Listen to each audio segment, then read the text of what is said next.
Coming up on today's Locked On Dodgers, the Dodgers lose the series, but Ryan Pepiot makes his debut.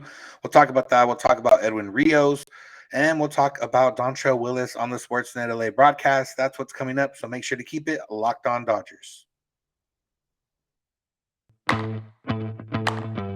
You are Locked On Dodgers, your daily Los Angeles Dodgers podcast. Part of the Locked On Podcast Network, your team every day.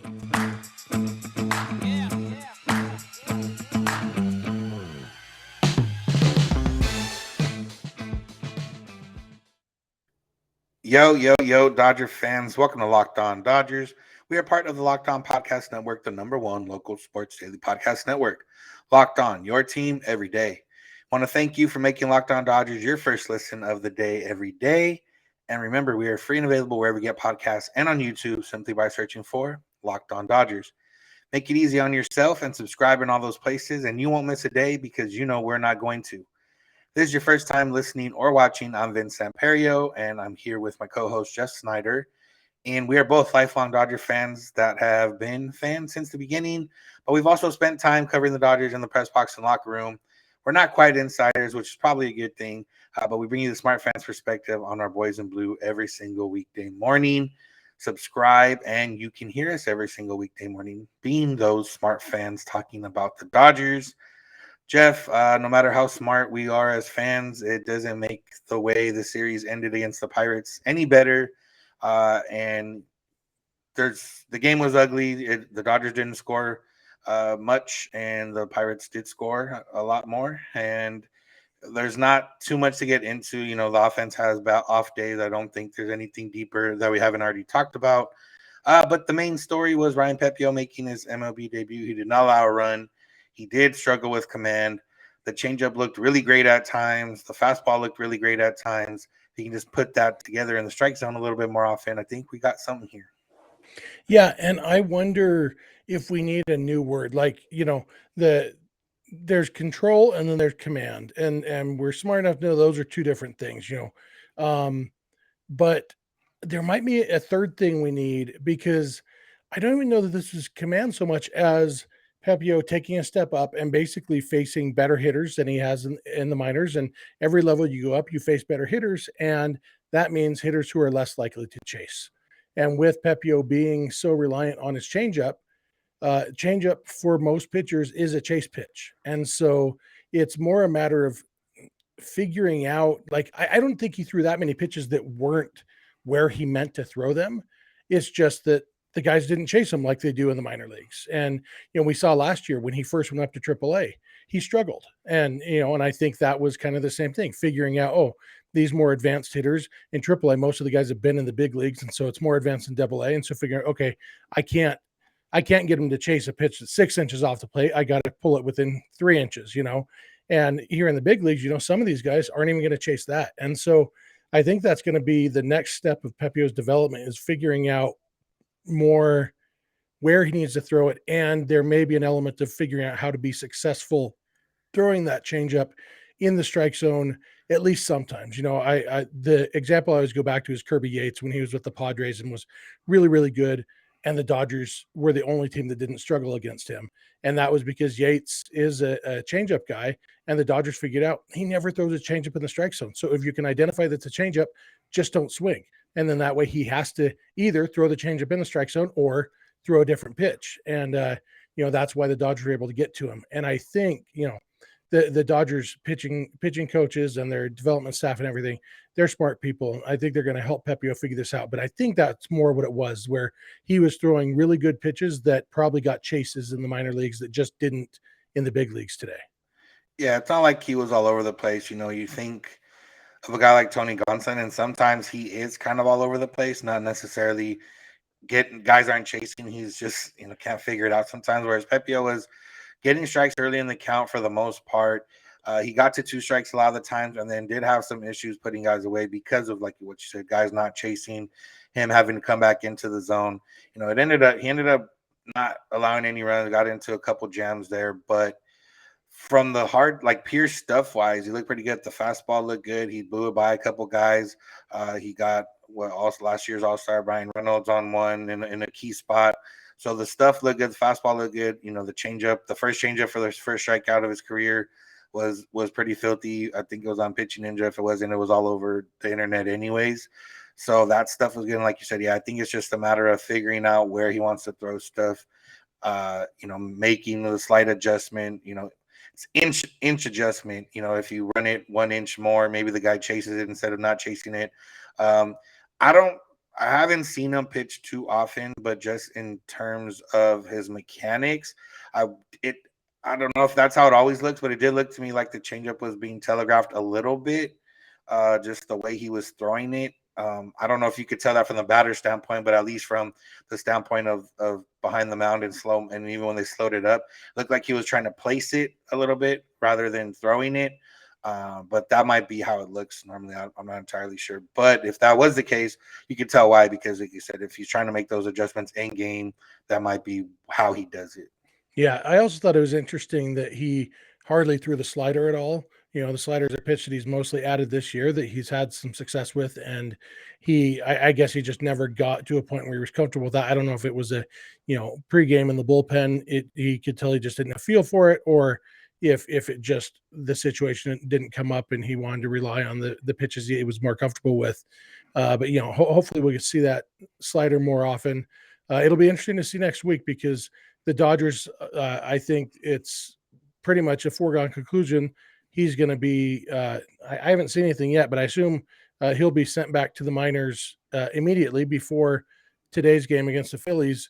And, but then he would be eligible to come back up for that doubleheader against the Diamondbacks, because I think I mentioned this on yesterday's show that when you are the extra guy on the roster, the 27th man for a doubleheader, you are exempt from you have to be in the minors for 15 days after you've been optioned rule. And so they could send him down and then call him back to start one of those games of the doubleheader next week.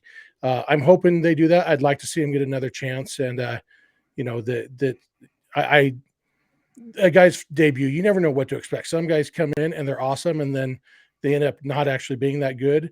And some guys come in and are little bit underwhelming and turn out to be good. And obviously there's some in the middle, but this was kind of what I don't know if it's what I expected, but we've always known Pepio has good stuff and walks a lot of guys. And it makes sense that those walks were going to go up a little bit in his first start against major league hitters.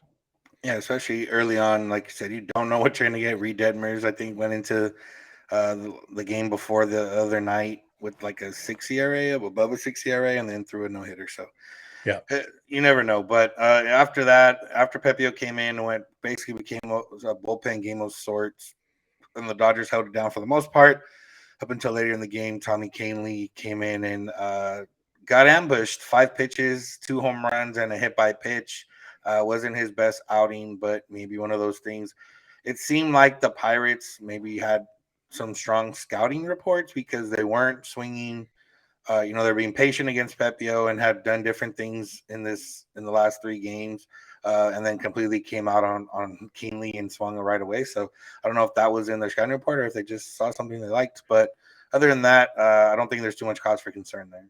Yeah, I think both home runs against Kahnle came on first pitch fastballs, and Kahnle, his changeup is his pitch, and so I noticed after the second home run he started starting hitters with a changeup, and that's probably a good learning experience for Kahnle. Not like he's a rookie or anything, but getting back into the swing of things and realizing, go with your best pitch. Start with a changeup and or start with a better located fastball, because both of them were pretty poorly located too. And so maybe the lesson is just locate better, but the lesson also might be the book is out, and if you throw too many first pitch fastballs, you're going to give up some home runs. Yep, exactly. We are going to talk about one of the other bright spots of not only the game, or I guess not so much the game, but of the series, Edwin Rios, and if he deserves more playing time, which is probably going to be a talking point for a lot of the Dodgers-related content over here the next few days. But we're going to talk about it. But first, let's talk about Athletic Greens. Athletic Greens is a product that I've been using every day for a while now. Start my morning with it. I had to learn to not take it just with water, but mix it in with something else and, make it something that you want to enjoy in the morning before you even have your breakfast, maybe, after a workout, before a workout, whatever it is. But Athletic Greens, what is it?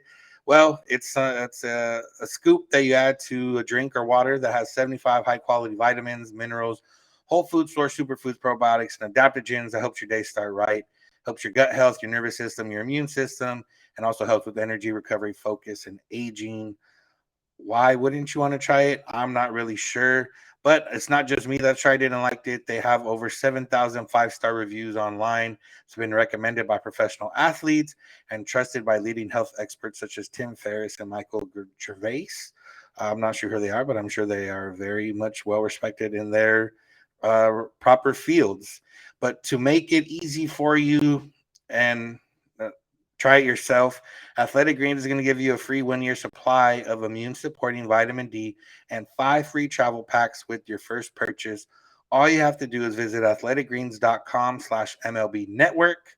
Again, that's athleticgreens.com/MLB network to take ownership over your health and pick up the ultimate daily nutritional insurance. I want to thank you for making Locked On Dodgers your first listen of the day every day. For your next listen, check out the Locked On Now podcast with recaps of MLB games with analysis from all our local experts, all our Locked On hosts. The Locked On Network can take fans through the season like no other network, so check it out. It's free and available wherever you get podcasts. You don't know who Tim Ferriss is, Vince? No, First podcast I ever listened to regularly was Tim Ferriss's podcast. He's awesome. Oh, there you go. Well, there you go. That's all you need. Jeff knows him, and he's well respected, like I said. But let's talk about Edwin Rios. Edwin Rios had a big series, had a home run in the first 2 games, had a big bases clearing double, which might have been a home run without the dead ball and would have put the Dodgers ahead there late in the game. And, now has an OPS over 900 on the season, has the home runs, I think he has 3 total too from this series. But with Turner struggling, his 3 double 4-hit game notwithstanding, with Max Muncy struggling still, is it time to see a little bit more Eddie Rios in the lineup? Well, my first caveat would be, I hope we're only talking about against right-handed starters. Edwin Rios, his overall OPS in his career against lefties is about 100 points worse than his OPS against righties, and even that's a little bit inflated because he has hit a few home runs against lefties. But overall, in his career, he has a 189 batting average and a 244 on base percentage against lefties.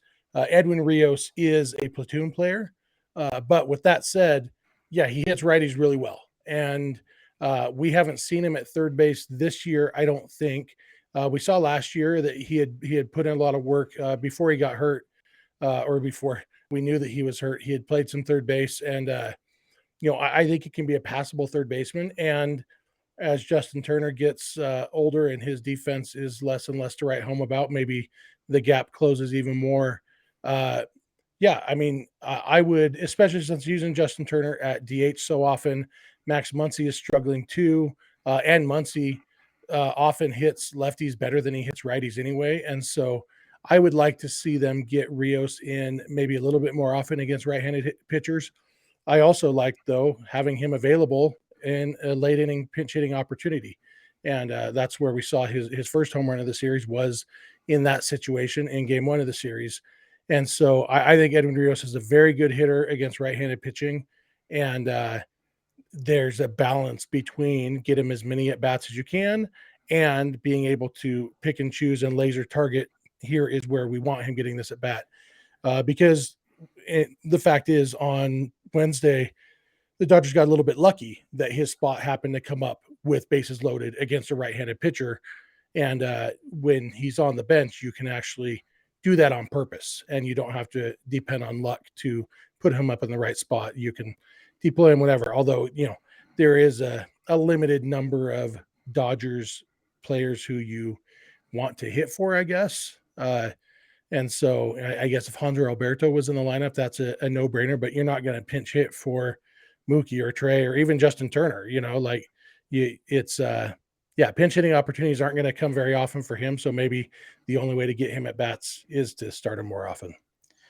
Yeah. And, we talked about Edwin Rios as a guy who might need more at bats. Could have potentially seen some time in the minors, call some of these guys up that wouldn't have a little bit older, would know what a role, and he knows what his role is, but would know what the role entails and, want to actually fulfill that role. Obviously, he's a guy that has major league talent that would be, maybe even starting for some of these other teams that aren't as good as the Dodgers or don't have a lineup as deep as the Dodgers. But it's a matter of, before this series, he had only had 2 at bats since April 28th, which not that long, but had been a week and a half or so of him only getting a couple of at bats. And like you said, there's not a lot of spots for him to even pinch hit for because, if he's good against righties, well, the guys that the Dodgers have that are struggling are usually left-handed, or Justin Turner, who has hit against righties better. You're not going to hit him for Gavin Lux. You're not going to hit him for Cody Bellinger realistically. So there's really not too many spots for him. I do think it's a matter of Justin Turner, Max Muncy for the most part are going to be in the lineup every day, maybe one day off a week or one day at DH every week. So I don't see there being, that pathway for playing time, but I do think that Dave Roberts could maybe start strategically giving guys a days off a little bit more often, especially in this 31 games in 30 days stretch, to where we could see Edwin Rios in the starting lineup a little bit more. I would like to, it sucks because you want to see him at third base to see if he's gotten better, to see if he can handle third base, but it's also a matter of, if he hasn't, you don't necessarily want to see him at third base. So, it's hard. There's a lot of stuff to do. And maybe, we've talked about Kevin Pillar and Jake Lamb as guys before. They both homered last night. That's why they're top of mind. But those guys would come up and, fill a role where they're not playing every day, would have 1 or 2 at-bats every couple weeks and kind of, be a little bit more happy with that rather than, I don't think Edwin Rios is too happy about not playing, but it's tough in this lineup. And I don't want an injury to happen for him to get into the lineup, but that seems like the only way at this point. Yeah, although one name that neither of us said that it should maybe be slapping us in the face right now is Chris Taylor. Chris Taylor looks absolutely lost at the plate right now, and he's always been streaky. Chris Taylor right now looks at least as bad as Cody Bellinger did in spring training, and we saw Cody Bellinger snap out of it at least to some extent, and is maybe even right now where Cody's struggling, he's not like he was in spring training.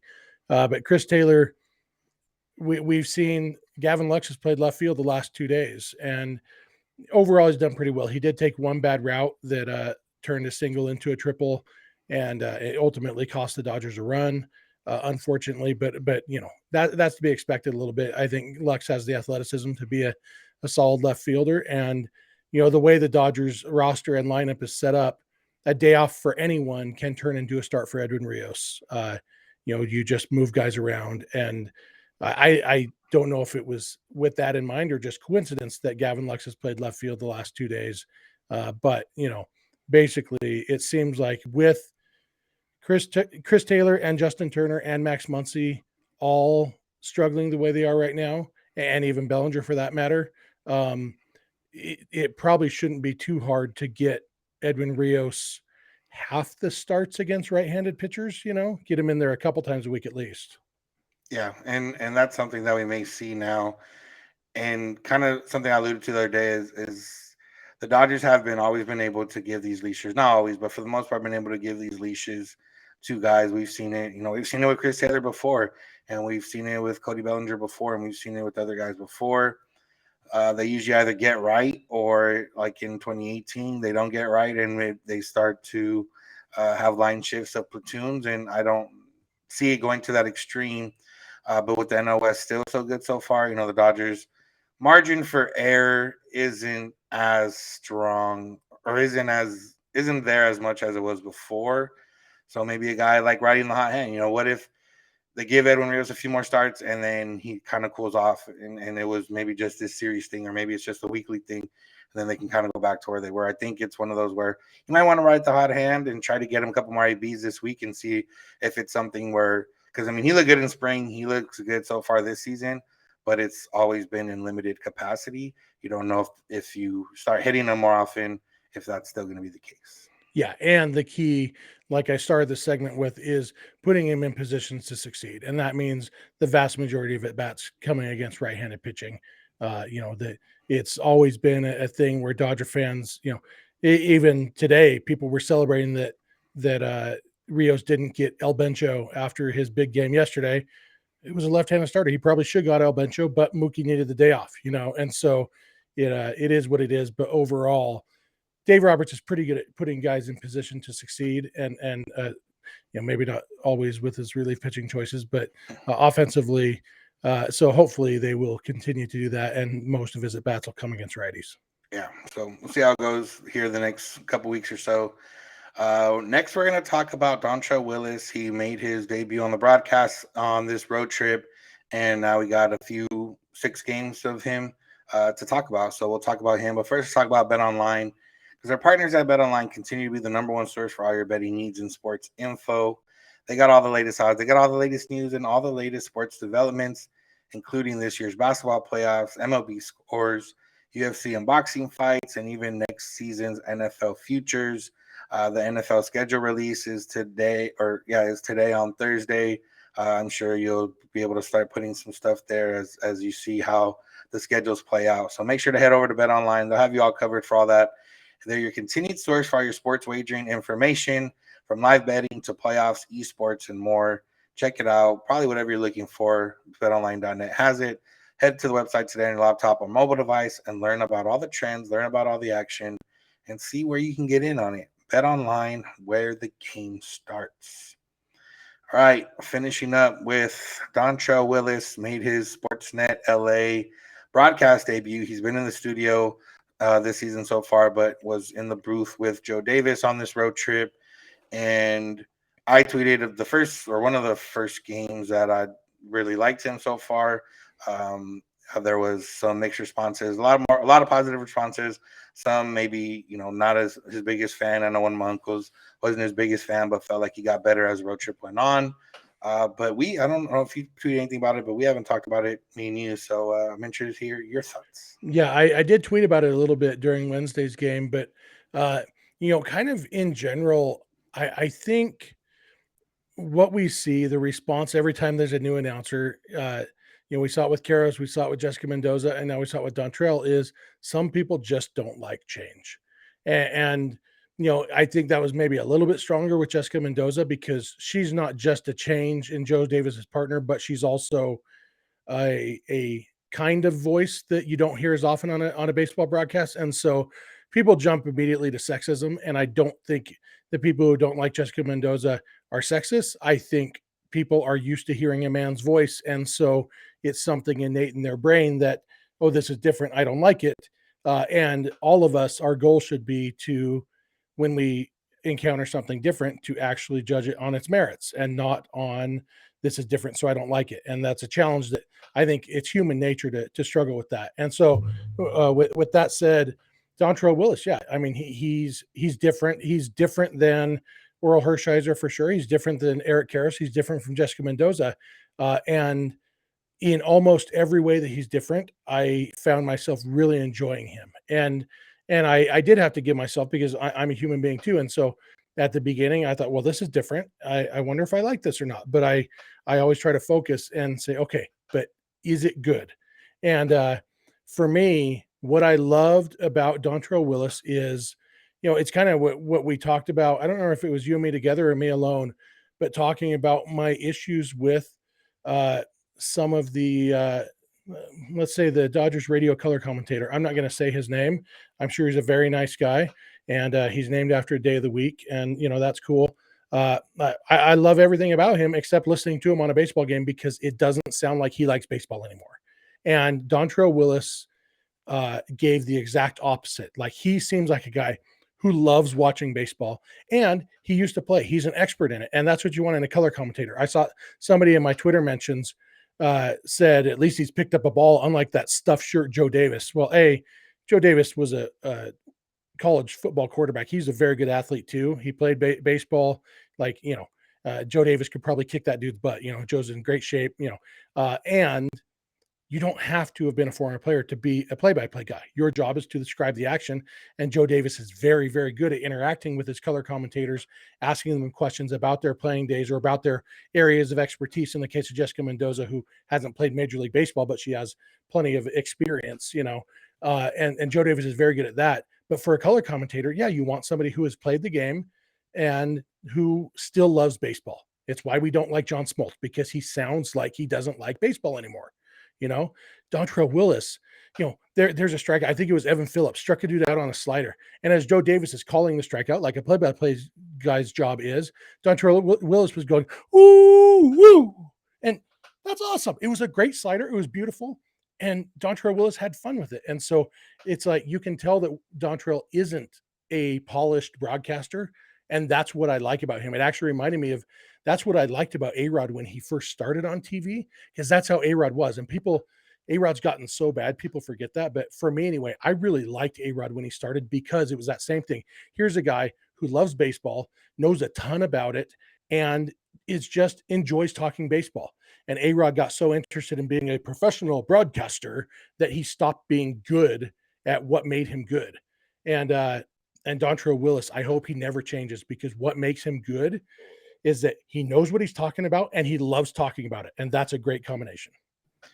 Yeah, that's the big thing he brings. He brings the fun element. He brings it, like you said, a different element. I know a couple of the criticisms when I tweeted about him was someone said I like to stick to the stats and facts, and somebody said they like more of the, analytical or look at it, or more of the whatever. But he does bring that. It just brings it in a different way. He was a pitcher, but he knows how to hit. They showed his old highlights of when he used to hit. He has a different perspective, but like I said, he is bringing that fun side to it. There was a couple of times where he reacted to the play, and you can kind of hear him under Joe Davis's call, which you're not really supposed to do. You don't hear it as often, but it's a natural reaction and something that, like I said, I think that part might go away just because the producers will tell him, but he'll still have the reaction. He'll just wait till after Joe calls it, stuff like that. They had the one thing with the Dodgers, Vince Scully was the guy forever. So it was always kind of straightforward baseball. And I always loved that. And then you see some of these other broadcasting duos from some of the other teams. And, some of them are maybe a little bit too goofy and funny for me, like the Padres guys specifically. They're cool to listen to sometimes, but sometimes it's like, all right, it's a little much. I think Joe Davis and Dontrell are a good mix, because Joe still keeps it pretty straightforward to talk about the game. Dontrell brings a fun element, but also the fact of Joe and Oro are a little bit different in age, difference in references and stuff like that. Whereas Joe and Dontrell have a lot of the same references, or they can reference the same things. A couple times Dontrell said something and he said something like, "Oh, you know about that, Joe?" And then Joe's like, "Yeah, I do know about that." Like, they have the same references. So I think it's gonna be one that I think is gonna continue to grow and grow better, and that kind of that fun element, but also these little reference elements, and also he's gonna bring in more of the baseball stuff. Joe will lead him into. Joe's like Dave Roberts, putting them into positions where they can succeed. He'll put people in those positions to succeed, asking them certain questions about certain things, and allowing them to use their baseball knowledge to talk about it, or allowing them to, show their fun side about it. We had the pizza thing, we had the Permanente Bro sandwich thing. That's stuff that we haven't really seen from Dodger broadcast before. So maybe, some people aren't going to like it, but it's also a matter of, it gets down to, like you said, it seems like he likes to watch baseball, and that's someone, that you would want to watch a baseball game with. Yeah. My cousin texted me. I think it was Saturday. So what was that? The second game that Dontrell was doing? And, they had two games Saturday. The Saturday was a doubleheader, right? Man, it's weird time. But my cousin texted me, and he asked me what I thought of him, and his commentary was, Dontrelle Willis seems to really like himself some Dontrelle Willis. And he does. I don't think he's referred to himself as D-Train, which you might have expected. Like he's got a little bit of the feel like The Rock, like it wouldn't shock me to hear Dontrell talking about himself in the third person. But like I told my cousin, I said I always liked him as a player and a person, so I like him with Joe Davis. And you can tell that he loves baseball, and that's the number one thing I'm looking for, not somebody who's someone who's not a grumpy old man about baseball. And so here's my question for you, Vince. Of the three we've heard, and I think this is Arqueros, Mendoza, and Dontrell, the only three that are going to be, or they plan on mixing it. Oh, Jose Rojas has done, what's his name? Jose Mota. Jose Rojas. Jose Mota has done some radio games. I don't know if they're planning on mixing him in on the TV broadcast, but of the three that we've heard so far, if they were going to name one of them as the full-time road color commentator, which one would you pick? Yeah, so I didn't get to hear a lot of Mendoza's games just because I think I was on vacation for part of it and or whatever that was the case. So, but I saw and heard some good things about her.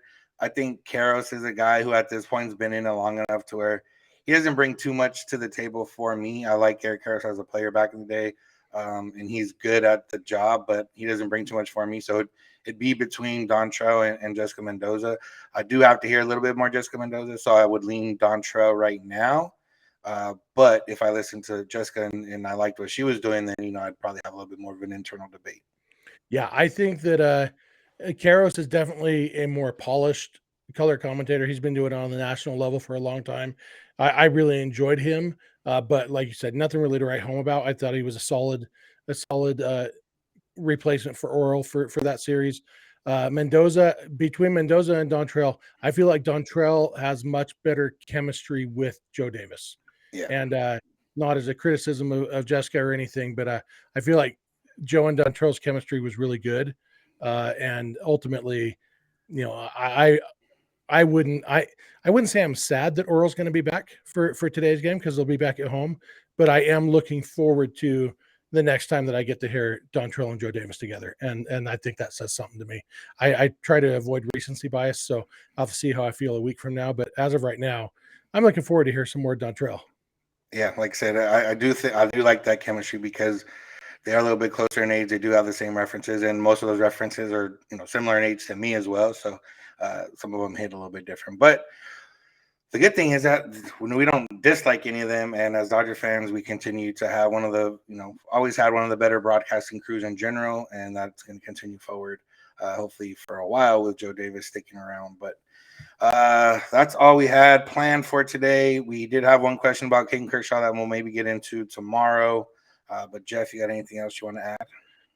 No, I always enjoyed talking Dodgers with you, and yeah, it's been a weird couple days for me. My wife had an emergency appendectomy night before last, and so I'm not even sure what day it is most days because spending a night awake in the emergency room will kind of mess with your system. But I appreciate all you who've reached out on social media and stuff about her. So she's doing great, and so yeah, I'm happy to be back on a regular schedule. Yeah, Dodgers are coming back home, taking on the Phillies. Max Muncy bobblehead for those of you going to the game. We'll talk about that game. We do, like I said, we do have a Kershaw question that we'll talk about. So that's what's on tap for tomorrow. Thank you for making us your first listen of the day. Make sure to make your second listen of the day Locked On MLB with Paul Francis Sullivan, also known as Sully, or please call him Sully. He brings you a unique perspective on the major leagues, past and present. He's got guests on all the time from the Locked On Network. So if it's free and available where we get podcasts, go check it out. Go check us out on YouTube or on social media, Twitter and Instagram at Locked On Dodgers. Jeff is on Twitter at Snydog. I'm at Vince Samperio. DMs are open on all those accounts if you need to get a hold of us. Other ways to get a hold of us are email lockedondodgers@gmail.com or phone call, voicemail, text at 323-863-5625.